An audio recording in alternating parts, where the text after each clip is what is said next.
ഉള്ളിക്കടക്കം ഒരു കോളനി ഉണ്ട്. 1200 മനുഷ്യര് ഈ പറയുന്ന ശൗചാലയം പോലും ഇല്ലാതെ കഷ്ടപ്പെട്ട് ജീവിക്കുക.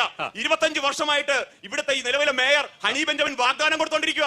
നിങ്ങളുടെ കൊല്ലം കോർപ്പറേഷനിലെ ശൗചാലയം ഇല്ലാതെ 1200 നിങ്ങൾ പോകൂ. ഈ ക്യാമറ ഈ വോട്ട് കവല പോകേണ്ടത് ഉള്ളിക്കണക്ക് കോളനിയിലേക്കാ.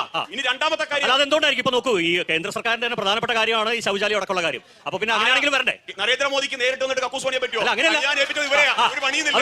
അവർ ചെയ്യുന്നില്ല. നിങ്ങൾ ഫണ്ട് കൊടുത്തിട്ടുണ്ട്, അവർ ചെയ്യുന്നില്ല. കോടിക്കണക്കിന് രൂപ അഴിമതി. 8 കോടി രൂപ. നിങ്ങൾ കാര്യം കേട്ടോ, അഷ്ടമുടിക്കായൽ നവീകരണം പറഞ്ഞ് 8 കോടി രൂപ. മഴയാവുന്നതിന് 10 ദിവസം മുമ്പ് പോയിട്ട് എന്ത് ചെയ്യും? ഈ മാലിന്യം മൊത്തം അവിടുന്ന് വാരി വെക്കും. മഴ പെയ്യുമ്പോ ഈ മാലിന്യം വീണ്ടും അങ്ങോട്ട് ചെല്ലും. വാരിയതിന് കൂലി, പോയി കഴിയുമ്പോൾ വീണ്ടും വരുന്നതിന് കൂലി. ഇതാണ് ഇവരുടെ നവീകരണം. അതെ അതെ. കൊല്ലന്തോട് നവീകരണം 20 വർഷമായിട്ട് കൊല്ലന്തോട് നവീകരിച്ചോണ്ടിരിക്കുക.